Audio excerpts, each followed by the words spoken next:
service.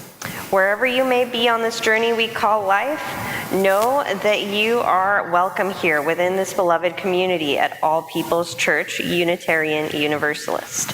We're especially pleased to greet those who have not been here before. For more information about us, please utilize the QR code found at the back of the order of service for our social media platforms. If you haven't done so yet, please sign in at the visitors table by the door, where you can be placed on our mailing list to receive weekly emails and the monthly newsletter. At the end of the service, please stay and visit with us for coffee. Please settle comfortably now for our musical prelude.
Our call to worship words today are by Jennifer Pratt-Walter. Flowers chant their wordless songs of color and scent, delighting like a joyful choir at dawn.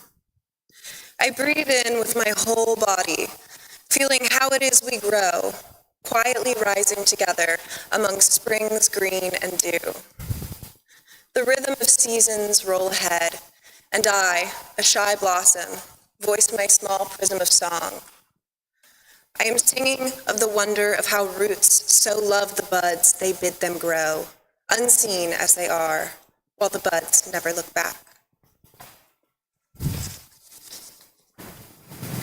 We now invite you to rise in body or spirit for the chalice lighting, opening hymn, and a spoken affirmation.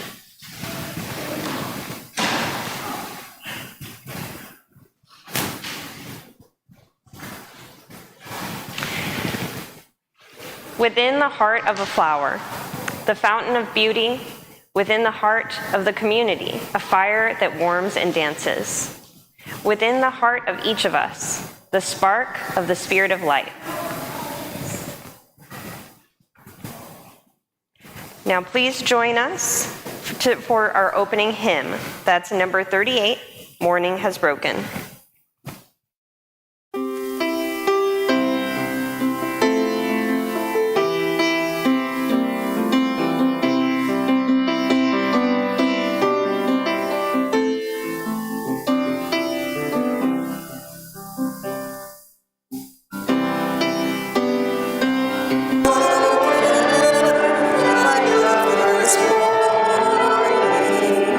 Blackbird has flown.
Love is the doctrine of this church.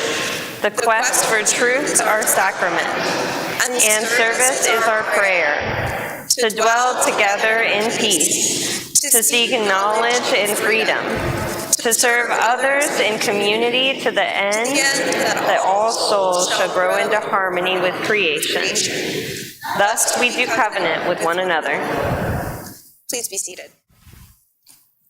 The young and young at heart are now invited to come forward for our time for all ages here at the front of the chancel. Good morning. How are we all this morning? There are. Hey, Ronan, let's come over here. Ronan, let's come over here. Good job. Good morning. How are we all doing today? Good. Well, this morning we have a book called We Are the Gardeners. It's written by Joanne Gaines and Kids and illustrated by Julianne Sweeney. To our dad, you have taught us that we can do hard things and to never give up, even when we fail. We are the gardeners. That's a pretty official title, but we didn't start out this way. Just like our garden, we started small and grew from there. Some say that a garden just grows from seeds, but we think it grows from trying and failing and trying again. A garden is hard work, but it is most of the good, important stuff in life. I'm growing squash and it's like this big. But they went away and now it's got really big. Awesome. So our family's garden story began with one small potted fern.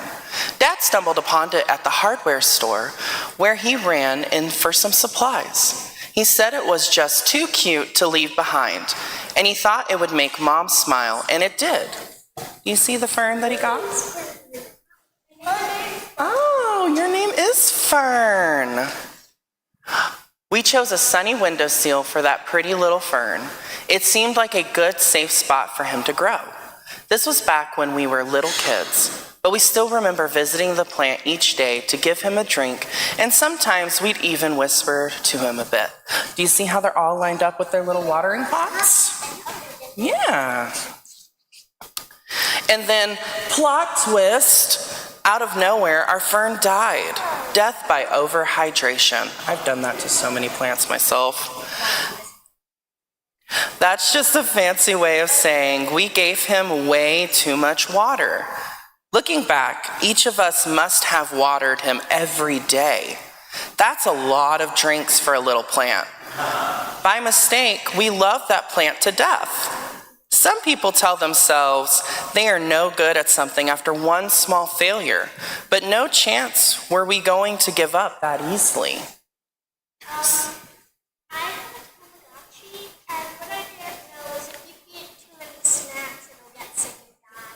Oh no. Tamagotchis are still around? Yes, Tamagotchis are still around. Oh, okay. Oh, okay. Well, let's go back to our book, okay, guys? Yeah, it's right over there. Okay. So we checked out some books from the library, and we found out that ferns can be tricky and prefer to live in a shady spot. Apparently, a plant's leaves can communicate to us what they're needing. We also learned that most plants have good manners and like to sip, not gulp. Lesson learned. Yes, Rohan, thank you for raising your hand.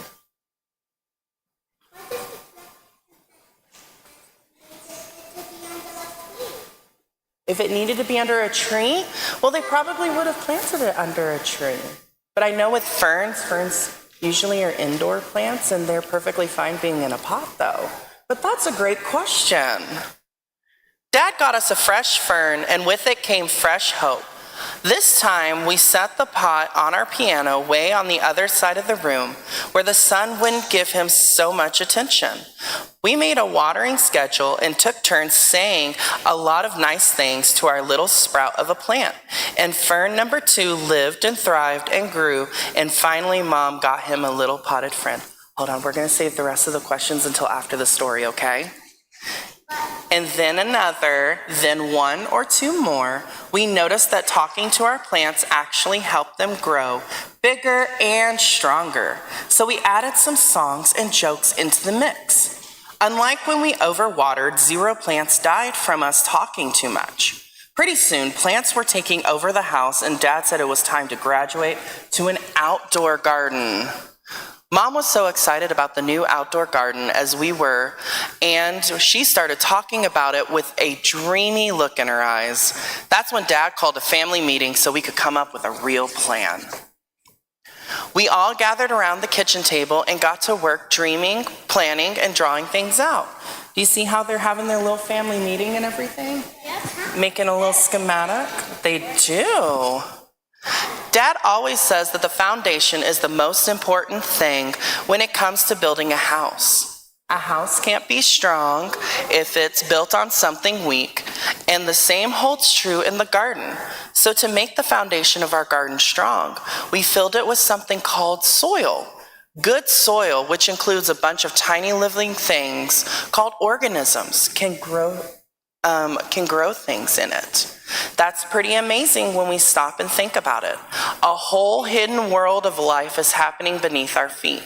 Just because you can't see the good things with your eyes doesn't mean they're not there.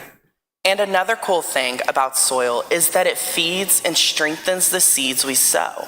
And then, like a miracle, plants and flowers burst out of the ground. Once we had a locate, let me see, those? Yep, those are potatoes right there.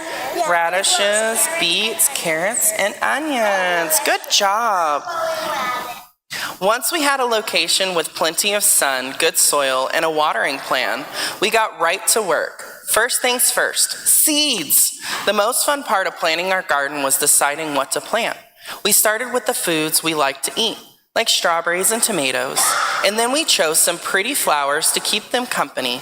The thing about seeds is that they're everyday miracles. Everything a plant will grow up to be is already hidden inside the seed. We chose flowers like zinnias, sunflowers, and cosmos so that pollinators would visit our garden. Butterflies, hummingbirds, and bees spread pollen around from flower to flower, encouraging even more things to bloom. We like knowing that little helpers are out there in nature working with us to help this garden grow. We realized pretty quickly that we needed to keep the weeds out. They are the true bullies of the garden. Weeds try to steal water, sunlight, and nutrients from our fruits and veggies, and it's our job to make sure those little rascals don't take over. If we ignore the garden for too long, the weeds run wild and hurt our beloved plants. It's so much easier to do just a little bit every day. We were officially gardeners and had a real-life garden to prove it. That garden became our pride and joy, day in and day out. We tended to our plants, making sure they got plenty of sun and water. Every time a new plant sprouted up from the ground, our excitement grew right along with it. But one day, we were mid-skip, we noticed some trespassers helping themselves to lunch. And by lunch, we mean half of the garden. Animals may look cute and innocent, but some have a sneaky side. They can wipe out a garden in no time flat. The chickens ate the vegetables, the goats ate mom's roses, and the bunnies weren't picky at all. They ate anything in sight. Saying goodbye to that many happy plants were even harder than throwing away our very first dead fern. We debated if we should just give up. Was it really worth it to start all over again? Then we remember one very important detail. We are the gardeners. It was our responsibility not only to grow this garden, but also to protect it. So we put up a little fence, we put up a little fence to keep the animals out and got to work rebuilding our garden. It didn't take long to get our plants and flowers growing all tall again. To this day, our very favorite days are when we get to gather the fruits of our labor. Mom loves to set the table with pretty flowers in every color you can imagine. We help her dream up recipes for the food we've grown. Sometimes, when we see all of that beauty laid out, we can't believe our hands helped bring it to life, and it makes all the hard work worth it. It's what keeps us coming back day after day, season after season. We still keep a little fern on the patio to remind us of our small beginnings. Every time we water it, we're reminded not to give up when things don't work out for the first time. Because the thing is, whether one potted fern dies or half of the garden is wiped out by little critters, every failure or setback teaches us something. Dad says that every hard thing we choose to do makes us braver for the next time. There are so many lessons waiting to be learned and a whole world of gardening ready to bloom. We are the gardeners, and you can be too. So just remember, guys, that whenever you're going through something hard in life, be it now, be it when you get older, just remember, putting in that hard work and working through those problems, you will always be able to see the fruits of your labors later on in life. Okay, let's sing the kids out.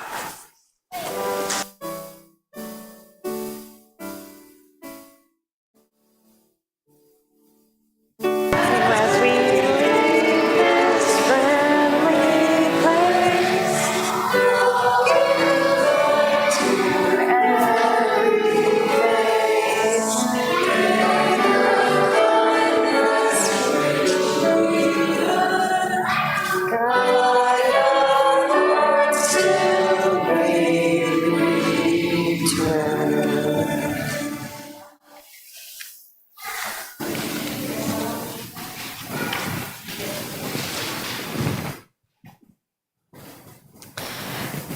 The Singular and Cheerful Life by Mary Oliver.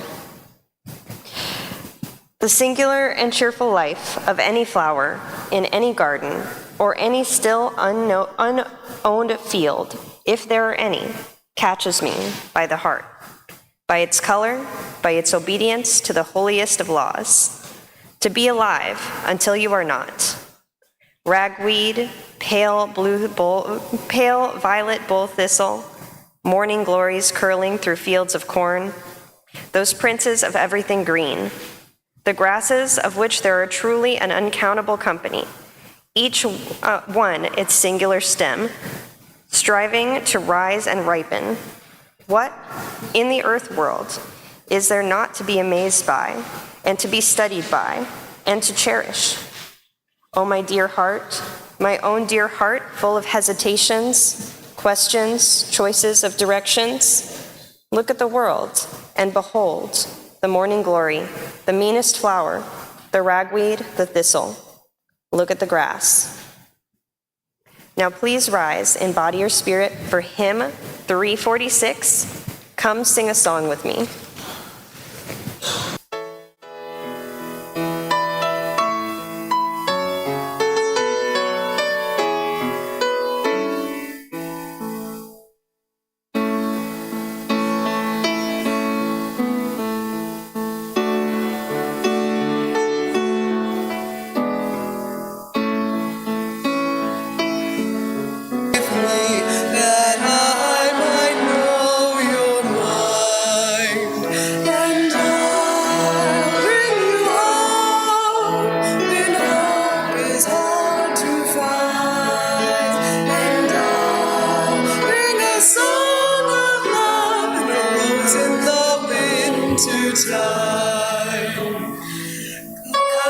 Come dream a dream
Please be seated. Now is the time for our financial offering. Your contributions will benefit the missions and operations of our church, as well as an outreach to the larger community as we share the undesignated cash offerings that are collected each week. We do this on a quarterly basis for a nonprofit or charitable organization. Our Share the Plate recipient for the second quarter of this year is The Underground. The Underground is a program of a larger group called Unbound Now, whose mission is to fight human trafficking. The Underground is a safe and protective drop-in center in our community for vulnerable youth. On the back of the order of service, you will find a QR code for making contributions has been provided for your convenience. As a self-funded and self-propelled congregation, we do always need money, but we also rely on the energy and vision of volunteers, social justice advocates, program committees, administrative committees, building and grounds worker bees, religious exploration teachers, caring committees, and greeters. So, regardless of your ability to donate monetarily, there are countless ways to contribute just by being here in community with us. Will the ushers please come forward?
At this time in our service, we pause to honor and give time and attention to those things most important to us.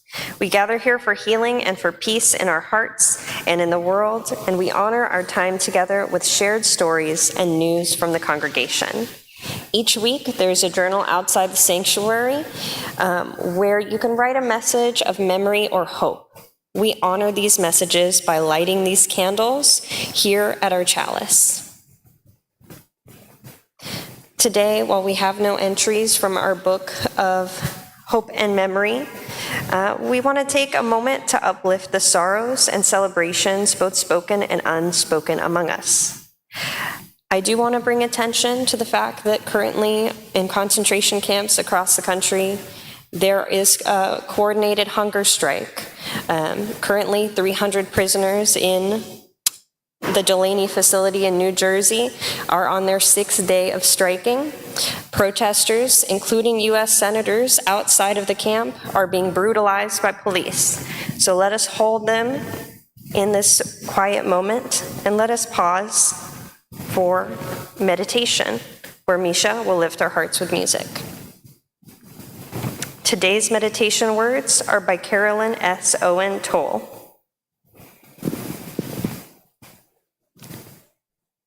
See a blossom in your mind's eye. Allow it to fill the interior of your imagination. Greater perfection of form and nature cannot be imagined. With an inward gaze, absorb each wondrous fluted petal. Slide down as its humid surface until you drop as the dew onto its velvety core. Immerse your senses in this safe chamber.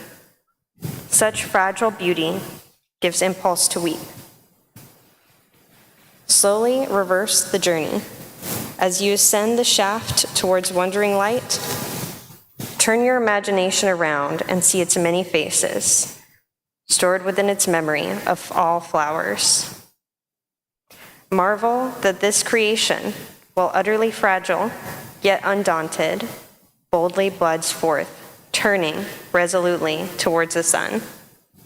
We too shimmer without expectation, excluding our own illumination, color, pulse, and scent. Vulnerable, still we venture our lives courageously towards hope and light, at once fragile and rooted.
Today, we are going to share with you the story of Norbert Čapek's flower ceremony, and then we will be having a flower ceremony of our own. His mother was a devout Catholic, his father agnostic. He became an acolyte at age 10 in 1890 at St. Martin's Catholic Church. In the years that followed, he became disillusioned. His priest was a cynic. At 18, apprenticed to his uncle, a successful tailor in Vienna, Norbert discovered the Baptists and became a minister. He founded almost a dozen churches from Ukraine to Budapest. Yet slowly his faith became more and more liberal. He left Bohemia under government threat and accepted a call to serve a Baptist church in New York City, until one day in 1919.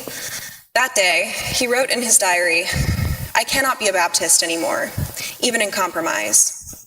The fire of new desires, new worlds, is burning inside me." Norbert and his wife, Maya Čapek, joined a Unitarian church in New Jersey in 1921, for the same reason a whole lot of you did. Their children liked the religious education program. That's the power of Sunday school teachers. And that's the power of kids, too. World War I ended. His home country now independent, he and Maya returned to Czechoslovakia. His Unitarian church was the Prague Liberal Religious Fellowship. In just 20 years, his church had 3,200 members. The traditional Christian communion service of bread and wine wouldn't meet the needs of his congregation because his church, like ours, had people who believed different things. Čapek turned to the beauty of the countryside, to the beauty of flowers. In 1923, he developed the flower ceremony. He asked his congregants to bring a flower to church, from their gardens, the field, or the roadside. He invited each person to place their flower in a vase. There was the church community, no less unique for being united. Following the service, each person could take a flower from the vase, a different one than they had brought. Čapek was a visionary minister with a church ahead of its time, a bold church, a church thinking beyond its doors, beyond what it thought was possible. It was a church that was willing to take risks, to make tough decisions, to to bear disappointment, and to build a new way. First by building a church, and that church could build up the world. That is our church. That was Čapek's church. For this, the Gestapo arrested him in 1942. The Nazis accused Čapek of listening to foreign broadcasts and sent him to the Dachau concentration camp. Even in starvation and torture, he held a flower ceremony with his fellow prisoners, finding whatever flowers they could amongst the weeds of the camp. They testified to a beauty larger than themselves, and a love that would outlive them. The Nazis killed Norbert Čapek, but his courage, spirit, and commitment live on. Those qualities have passed now to us to make them real. His wife Maya brought this flower ceremony to the Unitarian Church in Cambridge, Massachusetts in 1940. What we are about to do is not a historical reenactment of something done over and over, but an affirmation of our continuity with the generations of struggle for ever-widening liberty. This flower ceremony, lovely though it is, isn't a diversion from ugly reality, but a gentle fierceness which proclaims that in the midst of sinister days, there is always the light of beauty. We are here not to recall something that happened, but to remember something that is happening, to remember, to put it back together again. And in that remembering, may we put ourselves back together again, each as a part of the body of this community, out of many, one. Today we celebrate this ritual of solemnity and joy. As Čapek asked his people to bring a flower and celebrate beauty, so shall we. So I invite anyone who has any flowers with them to go ahead and bring them up to the table. And everyone, please, even if you didn't bring a flower, please come up and take a flower.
Within our hands, we hold the resurrection of the world.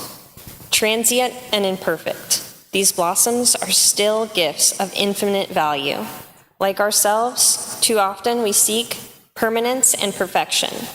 Resisting change, blind to our shortcomings, we become caught up in the petty issues and routine activities of our daily lives. But may these flowers serve as a reminder as they allow themselves to open for the heavens, for despite their imperfections, they still have integrity.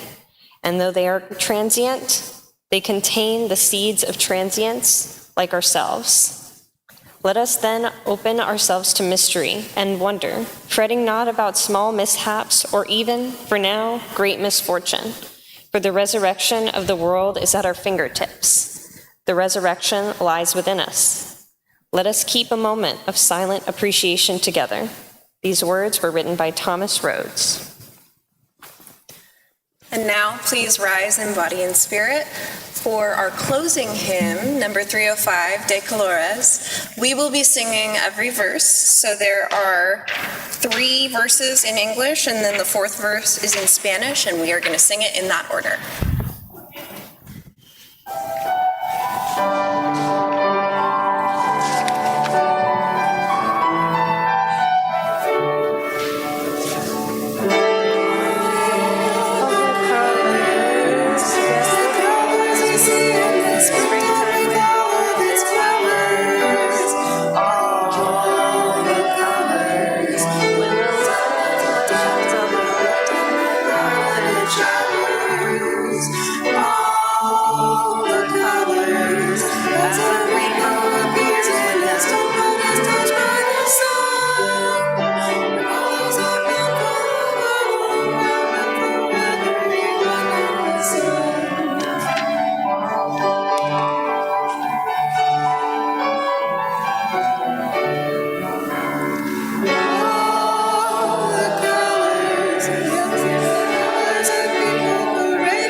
Now for our chalice extinguishing words, we include the poem Enough for Me by Palestinian poet Badwa Tukan. Enough for me to die on her earth, to be buried in her, to melt and to vanish into her soil, then sprout forth as a flower, played with by a child from my country. Enough for me to remain in my country's embrace, to be in her close as a handful of dust, as a sprig of grass, as a flower. Today's benediction is called A Bouquet of People from Claire Feingold Thorin. This prayer is modeled after a well-known and much cherished prayer by the late Reverend Max Coots. Let us give thanks for a bouquet of people. We give thanks for children. Like tulips and iris, they multiply around us, making the world ever more filled with color, beauty, and new life. May we bless them as they replant themselves ever further from us, knowing that they need their own space to grow into. We give thanks for generous friends, as constant in bloom as echinacea, and whose gifts lift us, our body and our spirit. We give thanks for feisty friends as indomitable as geraniums, and for continuous friends who, like bittersweet and ivy, hold on and never let go, and can never be gotten rid of. For crotchety friends, as prickly as rose bushes, their beauty a secret that is only discovered through careful gardening. For surprising friends, who at first glance seem dour, and then blossom into joy as quickly as for Cynthia. For funny friends, silly as snapdragons, and serious friends, complex as chrysanthemums. For comfortable friends, their gentle presence as soothing as the sweet smell of lilacs. For stormy weather friends who stand by us in hard times, like lily of the valley that cannot be deterred by shade or shadow. For old friends, nodding like sunflowers in the evening time. And young friends coming on fast as flocks. For friends as unpretentious as dogwood, as persistent as pachysandra, as steadfast as azalea, and who, like snowdrops, can be counted on to see you through the winter and remind you that spring always comes. For loving friends who wind around us like wisteria and embrace us, despite our blights, wilts, and witherings. And finally, for forget-me-not friends, gone but never forgotten. Their beauty lives on in our memories and hearts. For this bouquet of people who brighten our lives, each in their own way, we give thanks. Amen. The service is now concluded. Please feel free to join us for coffee and conversations in the library behind the sanctuary. And if you want to take more than just the flowers that you grabbed, we have a wonderful table